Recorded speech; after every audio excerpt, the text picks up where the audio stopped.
यह सब गुजरे जमाने की बात है कि जब किसी पर भ्रष्टाचार के गबन के आरोप लग जाते थे तो वह किसी से आंख नहीं मिला पाता था। कितनी ही फिल्में तक बनी थी। दीवार याद है आपको कि सिर्फ एक झूठे आरोप की वजह से कैसे परिवार छिन्न भिन्न हो गया था। लेकिन अब जमाना बदल गया है, देश बदल रहा है।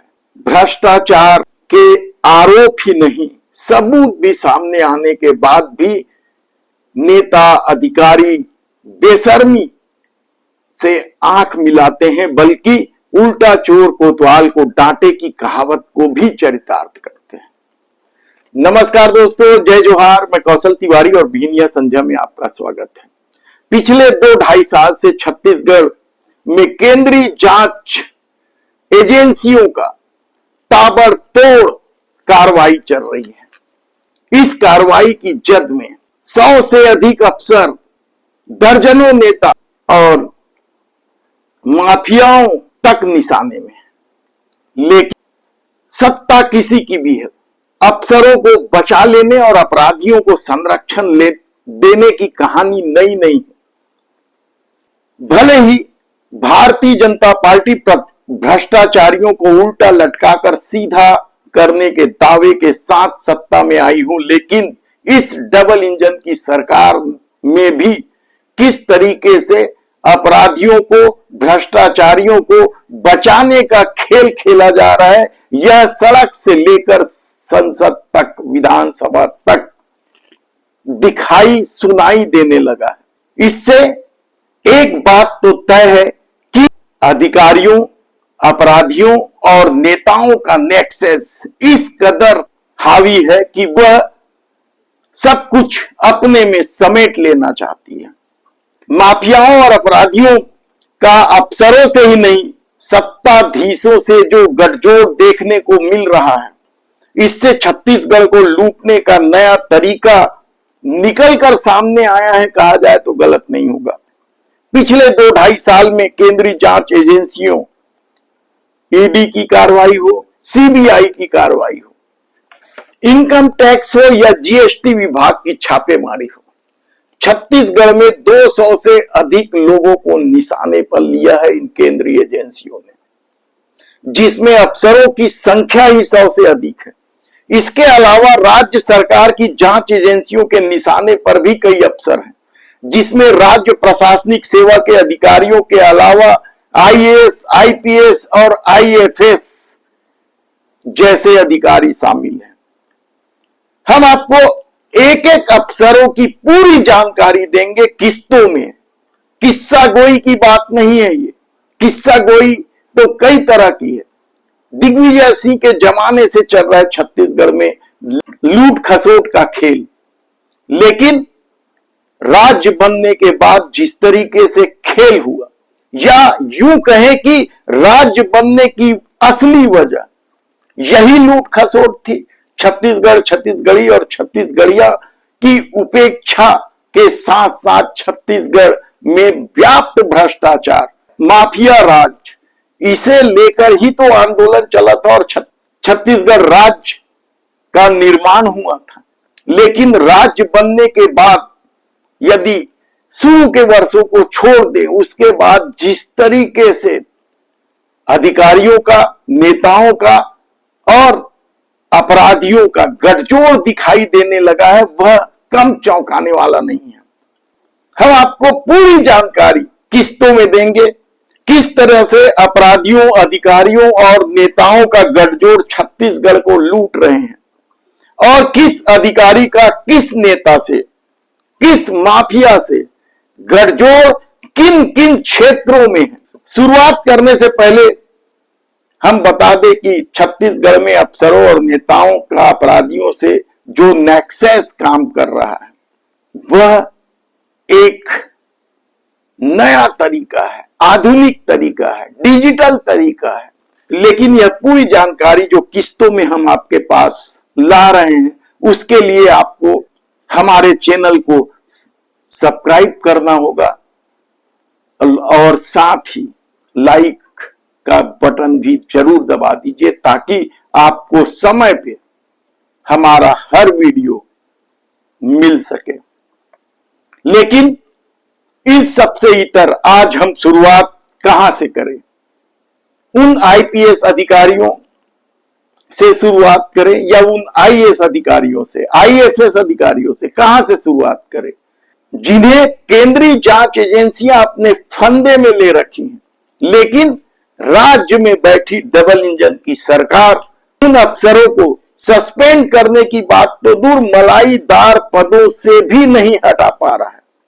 दावा था भ्रष्टाचारियों को उल्टा लटकाकर सीधा कर देने का, लेकिन वे अफसर जो केंद्रीय जांच agency ED, CBI, income tax, आय से अधिक संपत्ति, एसीबी, ईओडब्ल्यू जैसे जांच एजेंसियों के घेरे में है, लेकिन महत्वपूर्ण पदों पर बैठे हुए हैं। हम आपको विस्तार से एक एक अफसरों की किस्तों में जानकारी देंगे।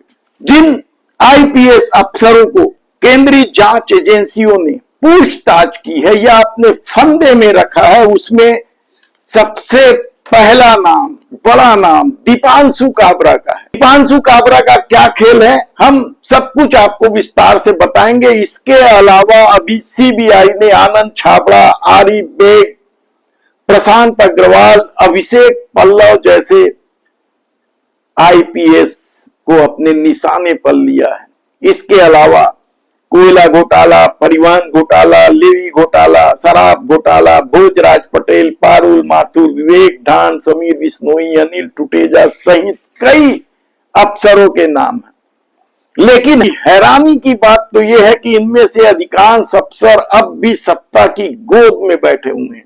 नेताओं को उन्हें संरक्षण मिल रहा है, उन्हें सस्पेंड करने की बात तो दूर, मलाईदार पदों पर बिठाया गया है। महादेव ऐप सट्टा घोटाले, क्योंकि चर्चा इसी की गर्म है इसलिए शुरुआत यहीं से कर देते हैं। महादेव सट्टा ऐप घोटाले को बताया जा रहा है 6,000 करोड़ रुपए से अधिक का घोटाला। आप कल्पना कर सकते हैं 6,000 करोड़ रुपए। और इसमें जो छापेमारी हुई है, पूरे देश भर में 60 लोगों के यहां छापेमारी हुई है। 2,000 से अधिक अफसर छापेमारी में शामिल थे और कई अधिकारी, नेता, कई लोगों के घरों को सील किया गया है जांच के नाम पर। बैंक लाकर तक खोले जा रहे हैं। फाइनली अभी सीबीआई ने नहीं बताया है कि क्या कुछ मिला है, सिर्फ चर्चा है डिजिटल साक्ष्य की। कितना कैश मिला, कितना सोना चांदी मिला, कुछ भी कहना अभी मुश्किल है। ऐसे में जिन बड़े अफसरों के यहां सीबीआई ने छापेमारी की है, उनमें आनंद छाबड़ा आईजी रायपुर तक रहे हैं।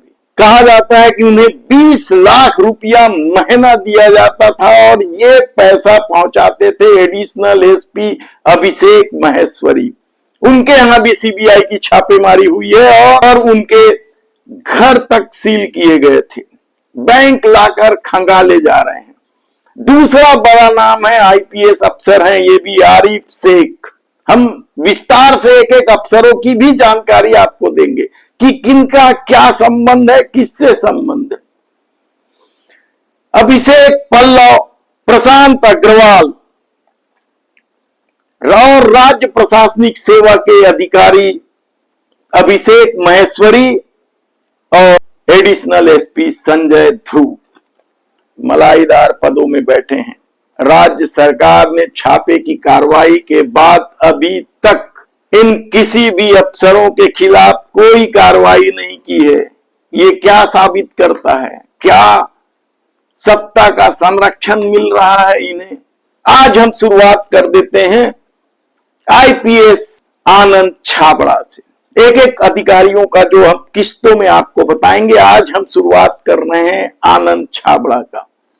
आईजी रायपुर रहे हैं, 2001 बैच के अधिकारी हैं, पंजाब से आते हैं ये। हालांकि इनकी पूरी शिक्षा दिल्ली में हुई है और छत्तीसगढ़ में आईबी चीफ भी रहे, इंटेलिजेंस विभाग के चीफ रहे हैं। पत्नी आईएफएस है शालिनी रैना पत्नी, हालांकि उनका कोई दोष नहीं है, वे तो खुद शर्मिंदगी महसूस कर रही होगी अपने ऑफिस में, दफ्तर में, घर में। लेकिन ये माना सीएसपी भी रहे, महासमुंद, दुर्ग, रायगढ़, चांपा, कवर्धा, इन स्थानों पर ये बड़े पदों पर रहे हैं, पुलिस कप्तान रहे हैं और कैडर चेंज कर मेरिट के आधार पर इन्हें सुविधा थी, जो नंबर इन्होंने आईएएस एग्जाम में लाया था उसके मुताबिक इन्हें सुविधा थी कि वे कैडर चेंज कर सकते हैं, और उसी सुविधा का फायदा उठाते हुए इन्होंने छत्तीसगढ़ कैडर लिया था। आनंद छाबड़ा बड़ा नाम है, और भी कई तरह के किस्से हैं। इन्हें कहा जाता है कि पूर्व मुख्यमंत्री डॉक्टर रमन सिंह का संरक्षण प्राप्त था, उन्हीं के कार्यकाल में ये सबसे ज्यादा जिलों में पुलिस कप्तानी की भूमिका में थे, और वर्तमान में आईजी प्रमोशन पर प्रमोशन मिल रहा है। आप सोचिए कि किस तरीके से छत्तीसगढ़ में अफसरों का खेल चल रहा है, नेताओं और अपराधियों और भू माफियाओं के साथ मिलकर। ये एक शुरुआत है, हम किस्तों में आपको एक एक खबर, एक एक अफसरों की कहानी बताते जाएंगे कि कौन अफसर किस कैडर का है, कहां से आया, कैसे आया, किस तरीके से संस्कारित संस्थाओं से उन्हें शिक्षा मिली, किस तरीके के संस्कार मिले और किस तरीके का उन पर आरोप लगते रहा है। प्लीज, यदि आपने हमारे चैनल को अब तक सब्सक्राइब नहीं किया है तो प्लीज सब्सक्राइब कर लीजिए और बेल आइकन का बटन दबाना ना भूलें, क्योंकि आपका भरोसा, आपका प्यार ही हमारी ताकत है। धन्यवाद।